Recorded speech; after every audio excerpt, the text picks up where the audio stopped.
পশ্চিমবঙ্গে এখন দুটো জাতের গরু পাওয়া যায়। প্রথমত মমতা বন্দ্যোপাধ্যায়ের গরু এবং দ্বিতীয়ত বাম কংগ্রেস আইএসএফ এর গরু। মুর্শিদাবাদ ইস্যুতে রাজনৈতিক কাদা ছোড়াছুড়ি কোন পর্যায়ে গিয়েছে একবার ভাবুন।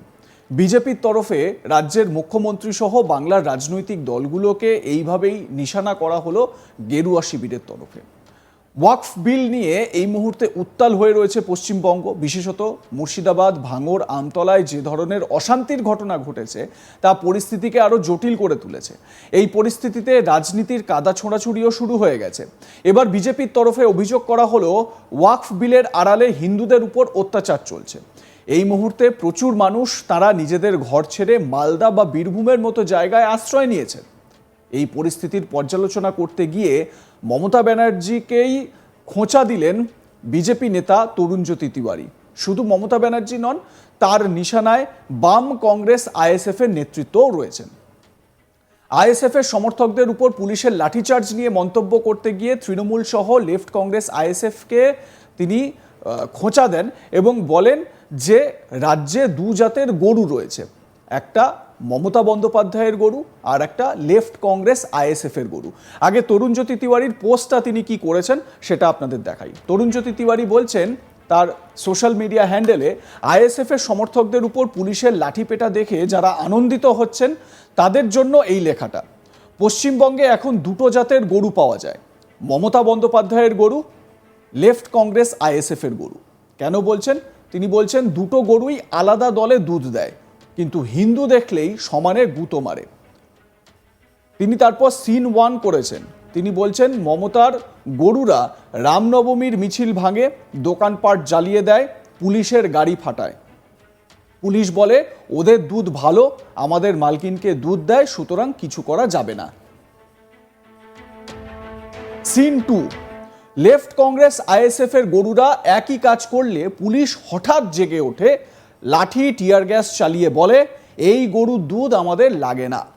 এখানে গরুদের কর্মী সভা হয় কি হিন্দুদের শ্রাদ্ধ সভা হয়? দুধ দেওয়া শেষ, তাহলে ভাদু শেখের মতো জুতো মেরে ফেলে দেবে রাস্তায়। আজকে ভাঙড়ে ঠিক সেটাই দেখা গেল। তারপর তরুণজ্যোতি তিওয়ারি মোরাল লিখছেন। মোরাল অফ দ্য স্টোরি হচ্ছে গরুরা যত দুধই দিক, হিন্দুদের জন্য বরাদ্দ শুধু অত্যাচার। বিজেপি নেতা তরুণজ্যোতি তিওয়ারির সোশ্যাল মিডিয়া পোস্ট।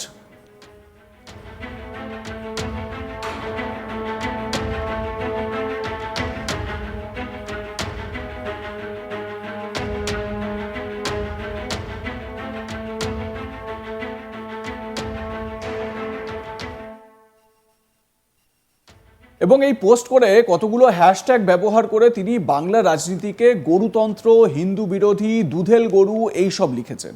খুব স্বাভাবিক, তার এই পোস্ট ভাইরাল হতেই রীতিমতো শোরগোল পড়ে গেছে। তিনি মমতা ব্যানার্জির গরু এবং লেফট কংগ্রেস আইএসএফ এর গরু বলে কটাক্ষ করে বলেছেন দুটো গরুই আলাদা দলে দুধ দেয়, কিন্তু তারা হিন্দু দেখলেই সমানে গুঁতো মারে। এই মুর্শিদাবাদ ইস্যু নিয়ে বলতে গিয়ে রামনবমী ইস্যুকে টেনে আনেন, যেখানে তিনি লেখেন মমতার গরুরা রামনবমীর মিছিল ভাঙে, দোকানপাট জ্বালিয়ে দেয়, পুলিশের গাড়ি ফাটায়।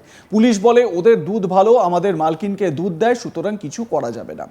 তিনি আরও বলেন এখানে গরুদের কর্মী সভা হয়, হিন্দুদের শ্রাদ্ধ সভা হয়। আসলে নিজের পোস্টের প্রতিটা ছত্রে ছত্রে বাংলায় হিন্দুদের যে অবস্থা, সেই অবস্থা যে ভালো নয় সেই বিষয়টা বোঝাতে চেয়েছেন, যেটা বিজেপির তরফ থেকে বা বিজেপির যারা নেতা নেত্রীরা রয়েছেন তারা লাগাতার সেই রকমই তাদের বক্তব্য বলে যাচ্ছেন। তিনি আরও একটা প্রশ্ন করেন, দুধ দেওয়া শেষ হলে কি হয়? তাহলে ভাদু শেখের মতো জুতো মেরে ফেলে দেবে রাস্তায়। ভাঙড়ে ঠিক সেটাই দেখা গেল। এবং নিজের মতো করে উপসংহার দিয়েছেন, যেরকম তিনি লিখেছেন মোরাল অফ দ্য স্টোরি, যেখানে তিনি বলেছেন গরুরা যত দুধই দিক, হিন্দুদের জন্য বরাদ্দ শুধু অত্যাচার। অর্থাৎ পোস্টের শেষেও সেই হিন্দুদের অত্যাচারের উল্লেখ করেছেন এই বিজেপি নেতা তরুণজ্যোতি তিওয়ারি।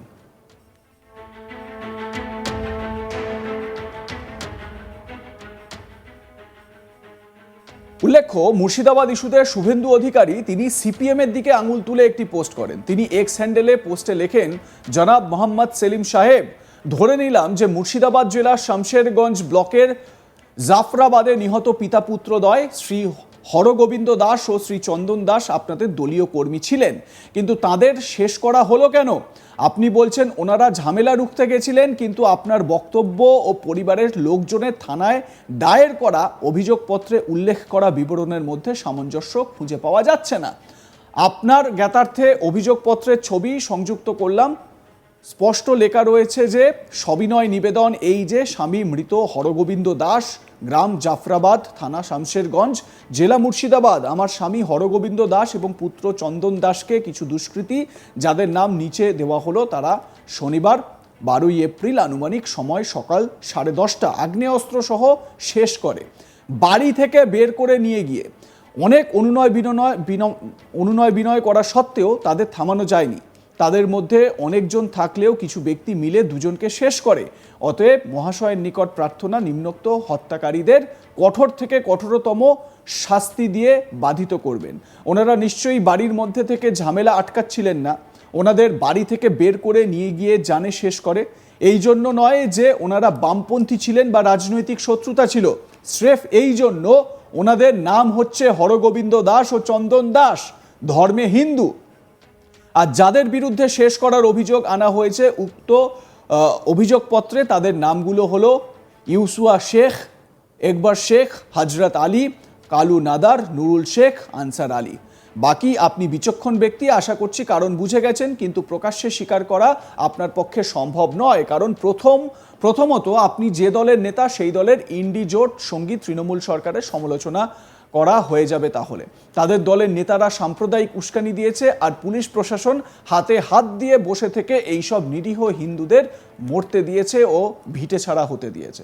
দ্বিতীয়ত, আপনি নিজে ধর্মকে ক্রাচের মতো ব্যবহার করে নির্বাচনের বৈতরণী পার করার চেষ্টা করেছেন, তবে পর্যদস্ত হয়েছেন একবার নয়, পরপর 3বার। 2019-এ রায়গঞ্জ, 2021-এ চণ্ডীতলা, 2024-এ মুর্শিদাবাদ। এই কেন্দ্রগুলির জনবিন্যাস বিশ্লেষণ করলে দেখা যাবে যে একটা বড় অংশের ভোটার হলো সংখ্যালঘু সম্প্রদায়ের। তাই আপনার সৎসাহস নেই এটা বলার যে হরগোবিন্দ দাস ও চন্দন দাসের প্রাণ গেল, কাদের জন্য তারা প্রাণ হারালেন এবং ঠিক কোন কারণের জন্য প্রাণ হারালেন। শুভেন্দু অধিকারীর এই পোস্টে নতুন করে চাপানোতর তৈরি হয়েছে। তবে শুভেন্দুর পাশাপাশি মোহাম্মদ সেলিমকে আক্রমণ করেছেন বিজেপি নেতা দিলীপ ঘোষ। তিনি বলেন, সিপিএম বজ্জাত বলে আজকে তাদের ঝাড়ু মেরেছে সবাই, শেষ হয়ে গেছে, তারপরও পার্টির রং ঢোকাচ্ছে। ওদের পার্টি নেই, আবার সদস্য কি? এরা দেশদ্রোহী, চিনে রাখুন এদের। দিলীপ ঘোষ কি বলেছেন মোহাম্মদ সেলিম প্রসঙ্গে শোনাবো। সিপিএম কে আজকে লোকে এই জন্য ঝাড়ু মেরেছে যে এরা কত বজ্জাত, মারা গেছে সেখানেও পার্টির রং ঢুকাচ্ছে, এবং এটা বলছেন এরাই হিন্দুদের বোকা বানিয়েছে। মোহাম্মদ সেলিম কি বলেছিলেন? মোহাম্মদ সেলিম বলেছিলেন যে হিন্দু বলে বা ধর্মীয় পরিচয় দেখে শেষ করা হয়নি, করা হয়েছে এরা হিংসা রুখতে গেছিল বলে। এবার আপনারাই বিচার করুন সঠিক কোনটা, কোনটা বেঠিক। দেখতে থাকুন আজ তাক বাংলা, সাবস্ক্রাইব করুন আমাদের ইউটিউব চ্যানেলটি।